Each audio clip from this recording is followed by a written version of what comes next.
are na nga. So, sabi nga nila, 8 senator lang daw ang hindi mag-agree sa impeachment ni VP Inday, hindi daw matutuloy ang impeachment ni VP. So, are na nga.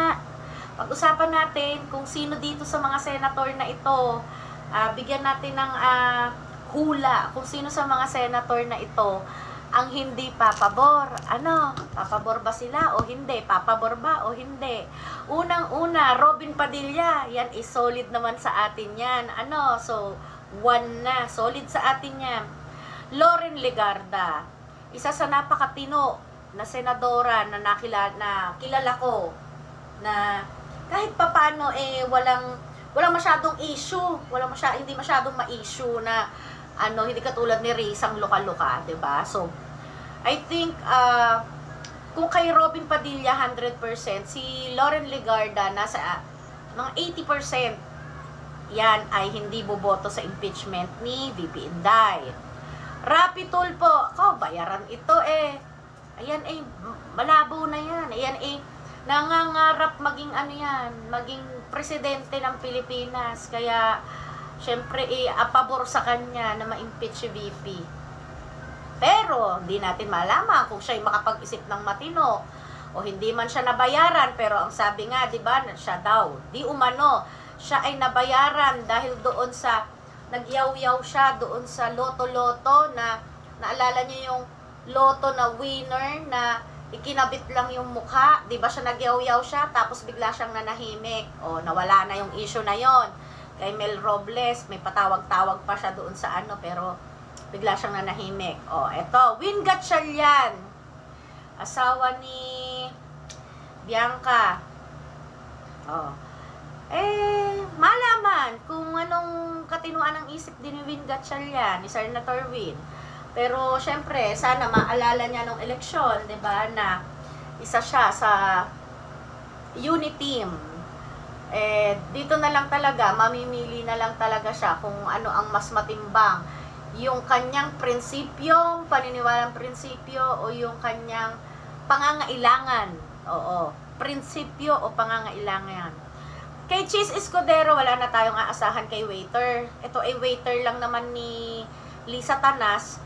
So yan ay alipin ng mga, alam nyo na, alipin ni Lisa Tanas yan Senator Mark Villar, yan ay hindi yan papabor. Yan ay may matinong pag-iisip at matinong desisyon. So, atin yan. So, dito sa first row, meron na tayong nakikitang 3 na malinaw na atin. So, dito naman tayo sa second row. Alan Peter Cayetano. So, tingin ko naman, ito nasa mga 70 to 80% din. At saka, tingin ko, parang naman, mukhang pasok naman siya sa mga senator na hindi papabor. Mig Subiri, after nang ginawa sa kanya na tinanggal siya doon at ipinalit si Cheese Escudero, ganyan-ganyan. So, I think there's something, lamat na. So, I think he will go for VP Inday. Tingnan natin, ha? Sana tama tong mga pakiramdam ko, no? Ayoko maging manghuhula. Pinapakiramdaman ko lang ang kanilang mga actions, body language. Ayun. Senator Joel Villanueva. Ayan. Gusto ko yan si Senator Joel Villanueva kasi napakatapang. Talagang as in, derecho. Walang kinakatakutan din yan. So, isa ito sa gustong-gusto kong maging VP ni Inday. Isa siya sa choice ko na maging VP, Vice President ni Inday, pag tumakbo si VP Inday as President. JV Ejercito, nako, ewan lang, no? Naguguluhan ako ayoko mag-comment sa mga strada, so pass na lang siya. Si Luka-Luka, wala na tayong asahan dito kay Luka-Luka, kay Risa Hontivirus ng Pilipinas na masyadong feelingera ang babaeng ito o nabara naman ni Madam Cynthia, di ba kailan lang binara ni Madam Cynthia doon sa DSUD. Thank you Senator Cynthia Villar, matalino ka talagang madam ka. So okay, Jinggoy Estrada, umaasa pa rin ako kay Senator Jinggoy Estrada na siya ay hindi papabor kasi nung election, alam ko, siya ay very close kay VP Inday. And nakita niya yung diretsyong landas or diretsyong pangarap ni VP Inday para sa Pilipinas.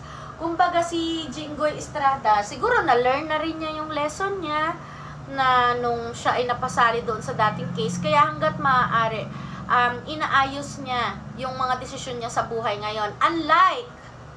Unlike itong kaibigan niya na si Balimbing. Balimbing talaga yan. Wala tayong mapapala dyan. O, dito naman tayo sa third row. O, diba tatlo? Sa first row. 1, 2, 3, 4. So, meron ng 7. O, dito naman tayo sa third row. Sani Angara, hindi siya makakaboto. I think hindi siya makakaboto kasi nasa DepEd na siya. Ayan, so, di ba nasa DepEd na siya na yung na-assign. Nancy Binay, wala rin akong maramdaman kay Nancy. Pero I think so, medyo respetado naman niya si VP Inday. She show respect kay VP Inday. Yon. So, I think meron mga nasa 70 to 80% hindi siya boboto. And then, Pia Cayetano, ito nakakatakot kasi si Madam Pia kasi is nasa senatorial ni BBM ngayon, ni Bangag. So, medyo ayoko magbigay ng comment, 50-50 tayo dyan. Senator Bato de la Rosa, syempre naman, yan ay 101%. At saka si Senator Bongo, yan, talagang hindi yan papabor sa impeachment. Okay? Lito Lapid, anong mapapala mo sa laos na artistang to? Wala tayong mapapala dyan. Kasama rin yan sa Senate ni Bangag. Yan, si Pia, tsaka si Lito Lapid. Mga kaalyansa yan. At ang isa pa sa akin napipisil na maging Vice President ni VP Inday, ito, si Madam Grace po, ang ating beautiful Grace po. Kasi napaka equal, parang wala siyang pinapanigan. Doon lang siya sa kung ano nakikita niyang tama. A very smart person. I think hindi siya yung nagpapasulsol. Yon. Hindi siya siguro boboto rin.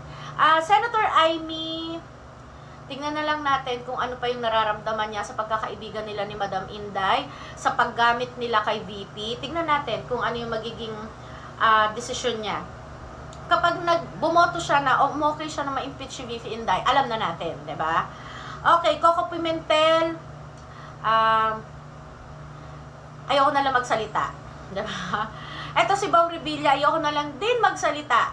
Isang balimbing din 'to. So Francis Tolentino, I think 50-50 or basta ayoko na rin magsalita dito kay Francis Tolentino, pero ito kasi dito na lang tayo, push na lang tayo kay Madam Cynthia. Ayan. Eto si Madam Cynthia, gusto ko rin to pagka sa tarayan sa Senado.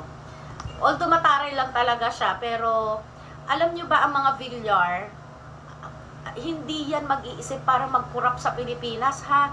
Napakayaman ng mga yan. Baka tayo pa ang bigyan ng lupain ng mga yan. So, yan yung mga politikong hindi corruption ang naiisip, naiambag sa Pilipinas. Sila po ay talaga, clean politics. So, dati may mga ayaw ako sa kanila, pero mas marami rin naman yung gusto ko sa kanila. Though, nandito ako sa subdivision nila, yun, minsan may nakikita lang akong Pero pagdating sa pagpapatakbo sa politics, napaka-straight naman ni Madam Cynthia. Matalinong madam ito, si Madam Cynthia. So, bilangin nyo na lang yung kung ilan yon, sana lahat sila, yung mga na-mention ko, sana sila at yung mga nakikita naman natin na hindi papabor, ay yung mga papabor sa impeachment, ay bahala kayo, tandaan yung mga mukha nila, ha, yung mga papabor sa impeachment ni VP Inday. Tandaan nyo, at sa susunod, wag nyo nang bigyan ng slot, ha. Nagkaintindihan ba tayo?